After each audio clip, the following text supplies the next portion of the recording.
lumière de sa face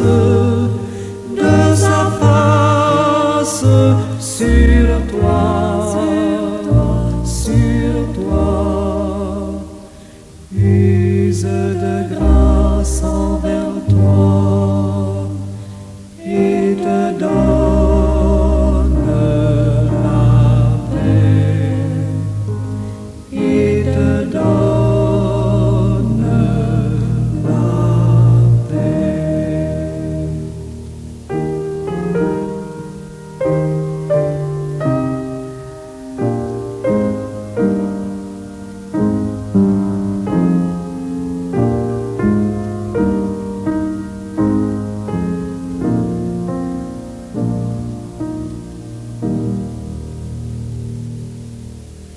L'Éternel te bénisse, l'Éternel te bénisse et te garde, fasse lever la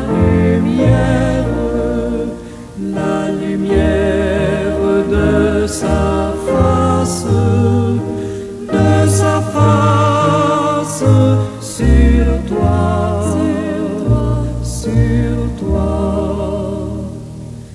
use de grâce envers toi et te donne la paix, et te donne la paix.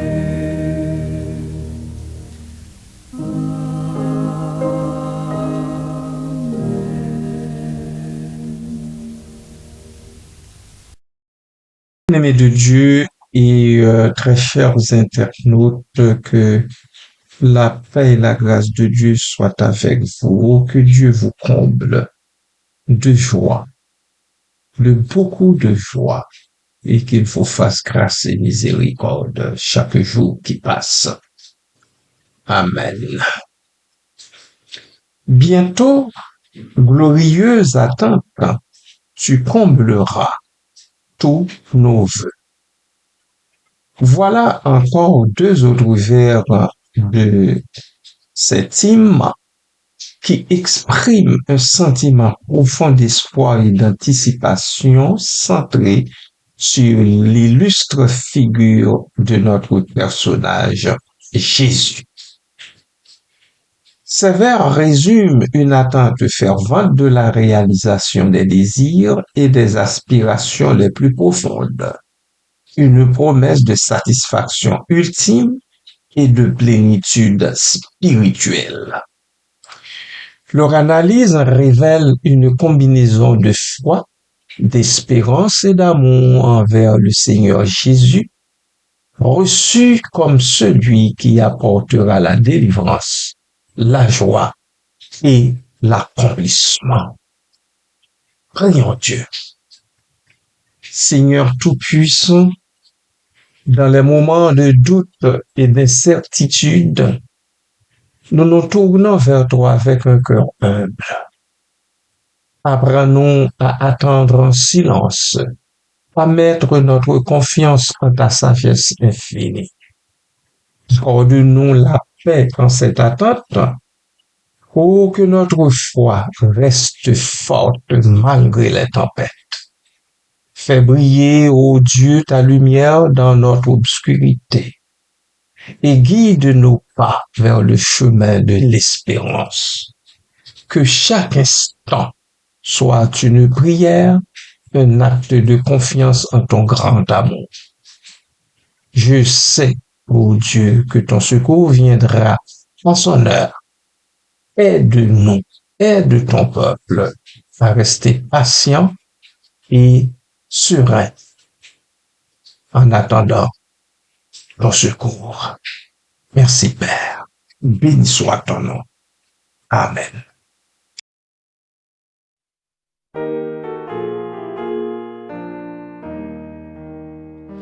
Vers toi monte notre hommage, Fils de Dieu, puissant Sauveur, qui demeure demeure d'âge en âge, le refuge du pécheur.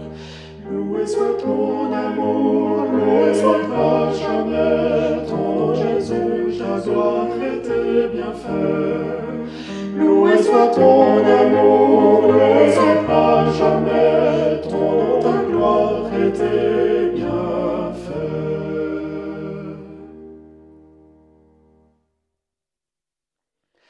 De toi vient la délivrance, tu payas notre rançon.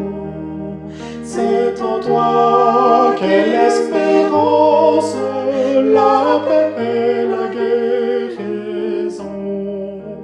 Loué soit ton amour, loué soit à jamais ton nom Jésus, ta gloire et tes bienfaits. Loué soit ton amour, loué soit à jamais ton nom, ta gloire et tes bienfaits.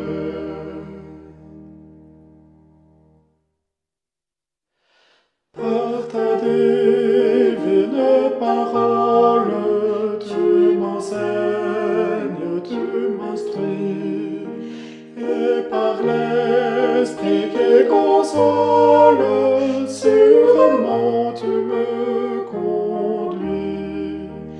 Loué soit ton amour, loué soit à jamais ton nom Jésus, ta gloire et tes bienfaits.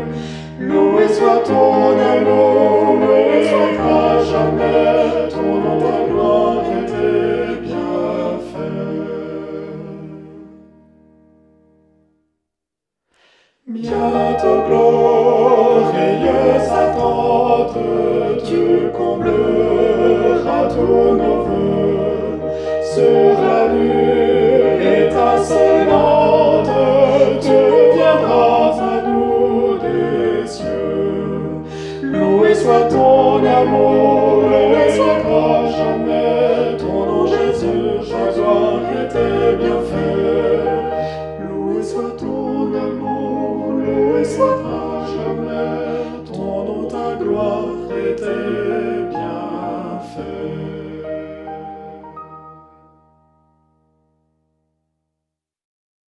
Dieu et amis, voyons ensemble le premier vers. Bientôt, glorieuse attente.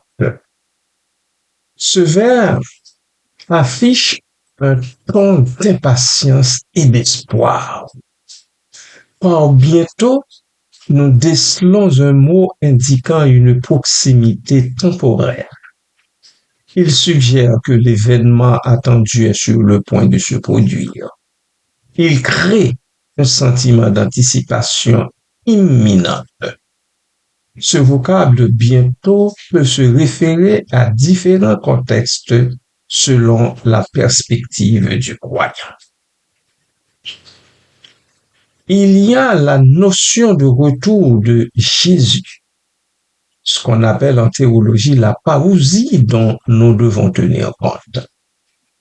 Dans un contexte chrétien, bientôt peut faire référence au second avènement du Seigneur, un événement prophétique où Jésus reviendra sur terre pour établir son royaume éternel. Il y a aussi la notion de réalisation personnelle. Il peut s'agir d'une attente plus personnelle, comme la résolution d'une difficulté, la guérison d'une maladie ou l'atteinte d'un objectif spirituel. La notion de mort et de vie éternelle y est également, car pour certains, bientôt peut signifier la mort et l'entrée dans la vie éternelle en présence de Dieu. Bientôt glorieuse attente, tu combleras tous nos vœux. Sur la lune étincelante, tu viendras à nous des cieux. Loué soit ton amour, loué soit à jamais ton nom Jésus, ta gloire et tes bienfaits. Loué soit ton amour, loué loué soit à jamais ton nom, ta gloire et tes bienfaits.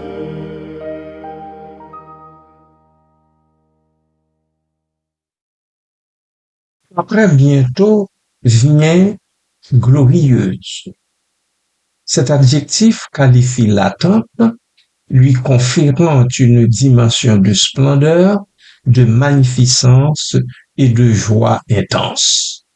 L'attente n'est pas simplement un espoir vague, mais une anticipation remplie de promesses divines et de bénédictions.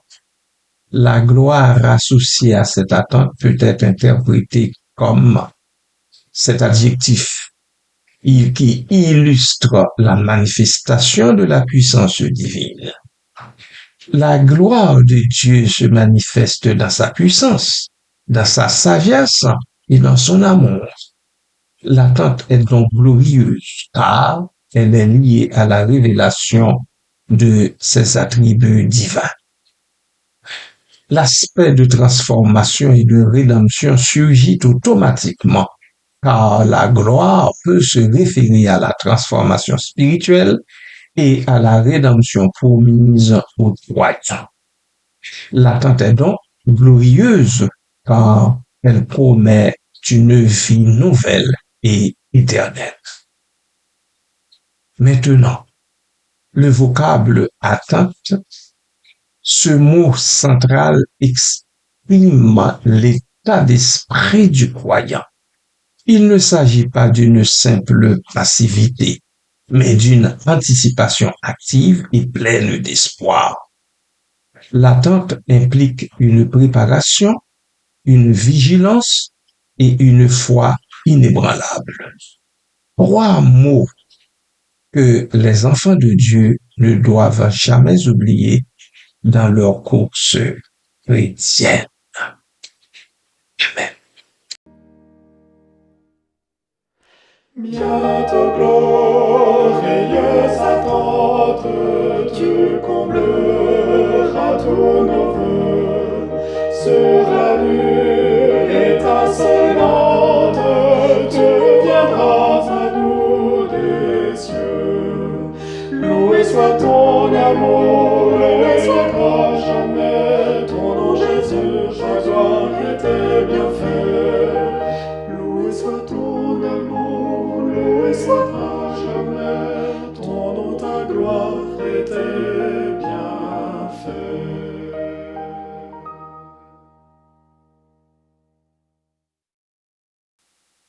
Tu combleras tous nos vœux.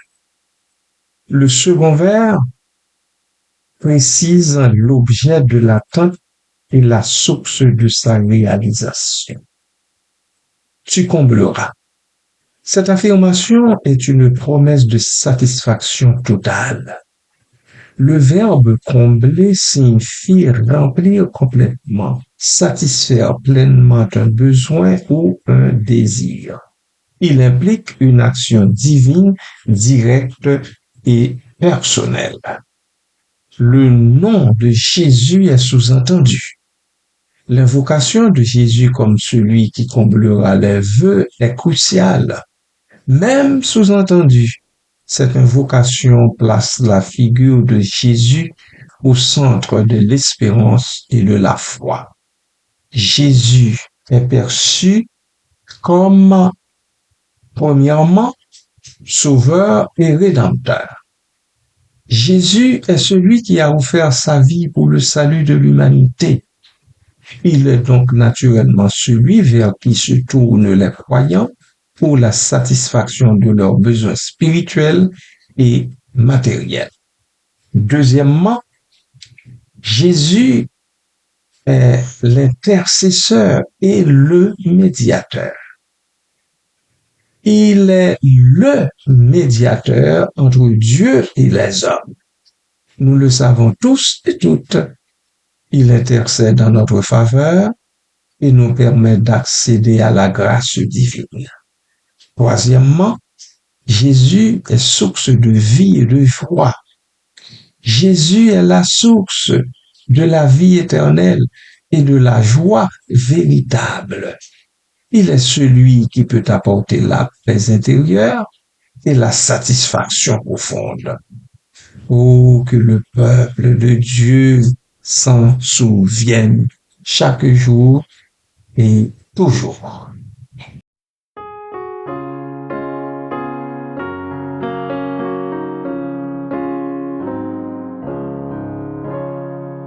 Poursuivons notre course avec persévérance et que rien ici-bas n'entrave notre ardeur.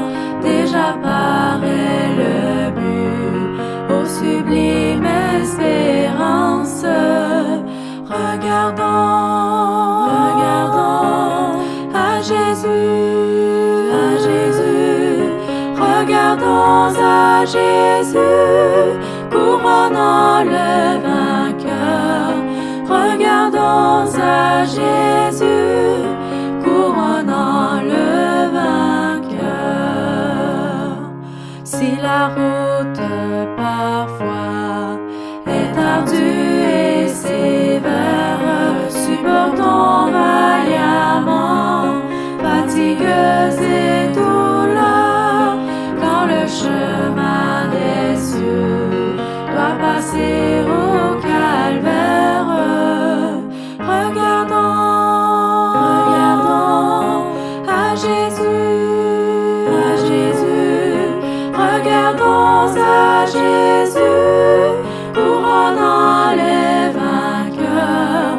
Regardons à Jésus, couronnant les vainqueurs. Si l'ennemi cruel nous attend au passage, s'il cache sous nos pas des pièges destructeurs, s'il trouble notre foi, ne perdons pas courage.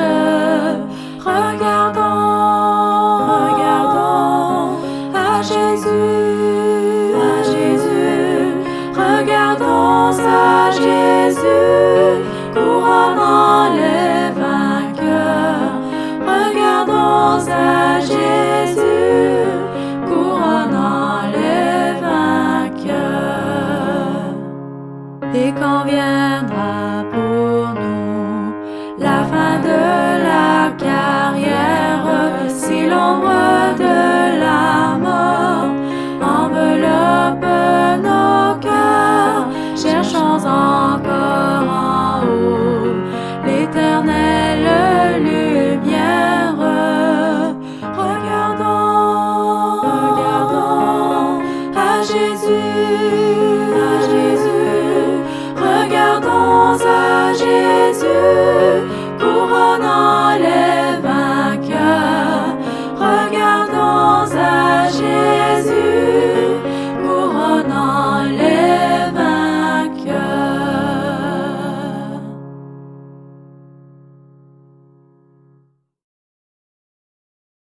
Nous accédons maintenant, bien-aimés, à l'expression tous nos vœux.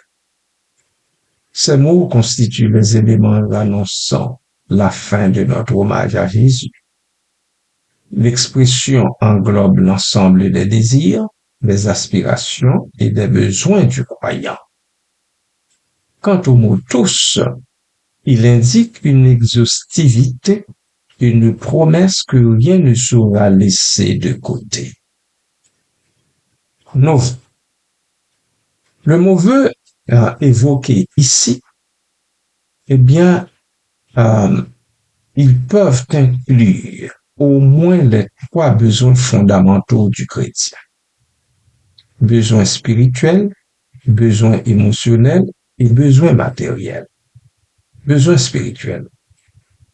Il s'agit de cette soif de Dieu, du désir de sainteté, besoin de pardon, quête de sens et de but dans la vie. Besoin émotionnel, il s'agit de besoin d'amour, de paix, de joie, de réconfort, de guérison émotionnelle. car d'une façon ou d'une autre, nous souffrons tous de ces besoins-là. Et en troisième lieu, besoins matériels. Qui n'en souffre pas? Qui n'en a pas besoin? Qui n'a pas besoin de nourriture, de logement pour se mettre à l'abri, de santé, de sécurité, de prospérité dans un sens spirituellement équilibré? Tout le monde y passe. Tout le monde souffre de ces manques-là. Tout le monde. Tout le monde. Tout le monde. Souvenons-nous-en, bien-aimés de Dieu et amis de Bob. Amen.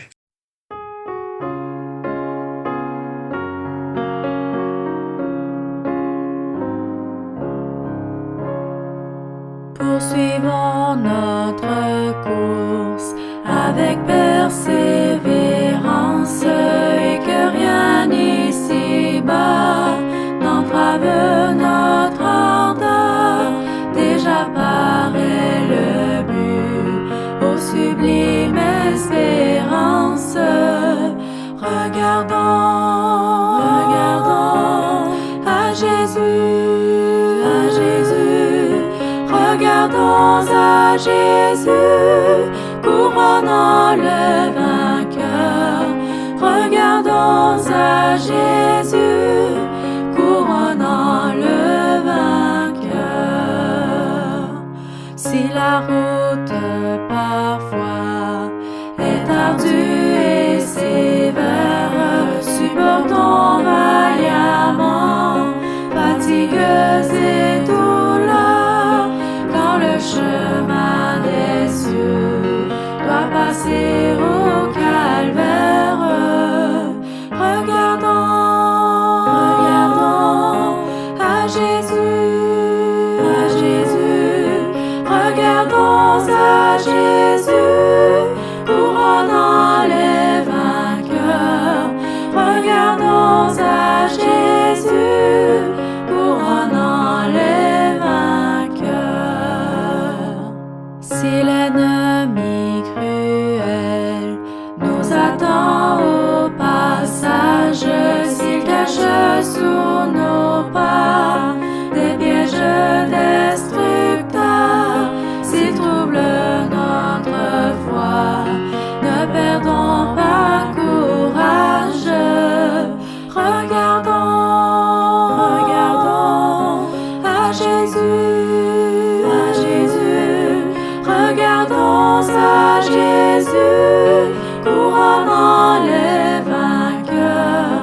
Regardons à Jésus, couronnant les vainqueurs.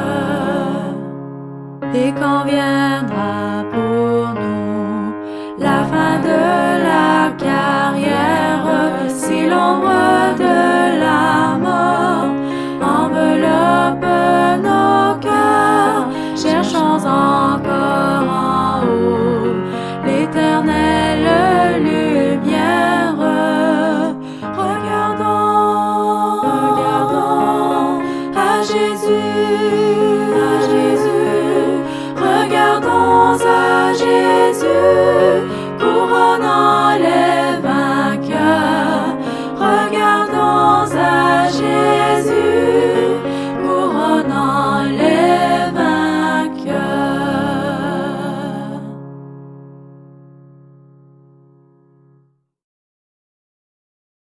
Interprétation globale. Ensemble, ces deux vers expriment une foi profonde et une confiance totale en Jésus, le Sauveur. Ils reflètent une relation personnelle et intime avec le Christ, perçu comme celui qui peut et veut combler tous les besoins et désirs du croyant. L'attente glorieuse est fondée sur la promesse que le Seigneur Jésus réalisera pleinement les aspirations les plus profondes du cœur de chacun.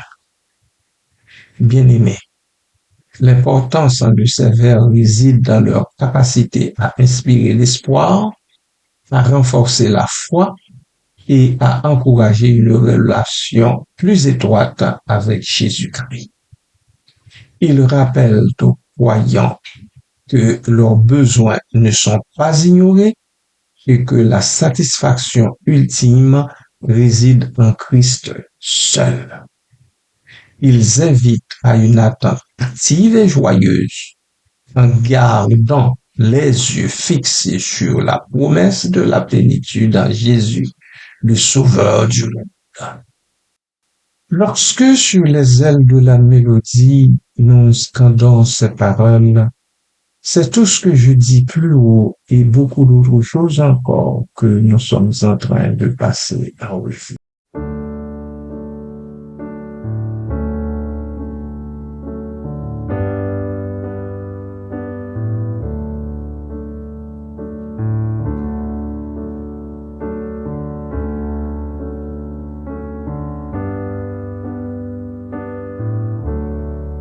En Jésus seul est mon espoir, lui ma lumière, ma force, mon chant, pierre angulaire, solide rempart, même quand l'orage devient violent.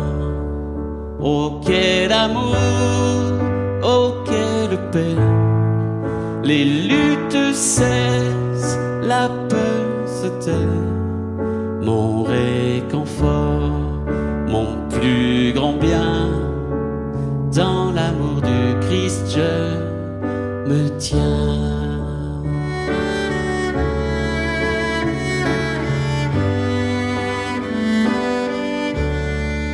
En Jésus seul, Dieu s'est fait chair, dans un enfant auquel mystère, ce don d'amour, de sainteté, haï par ceux qu'il vint sauver.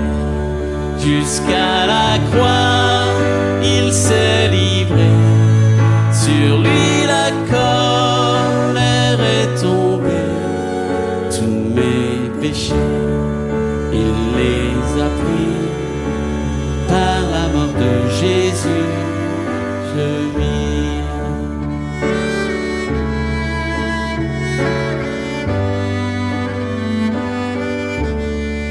Là dans la tombe, il reposait, lumière vaincue par les ténèbres.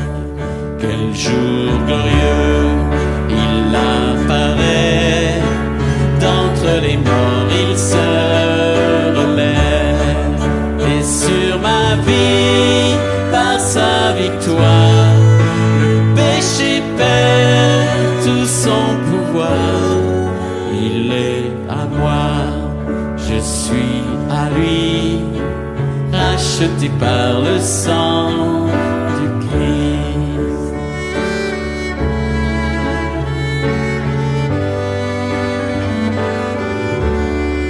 Je vis en paix, je meurs sans crainte, gardé par la puissance du Christ, du premier cri au dernier souffle.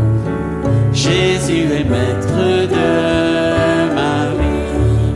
Les plans des hommes ou du malin ne peuvent m'arracher de sa main, et qu'il revienne ou me rappelle, par la force du Christ je tiendrai. Les plans des hommes ou du malin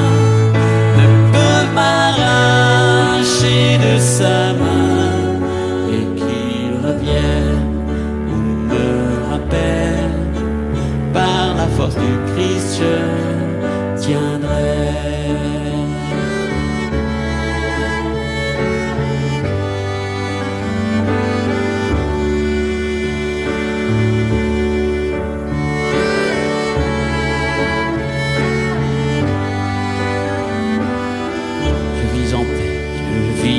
au Père, je meurs sans crainte, gardé par la puissance du Christ, du premier cri au dernier souffle.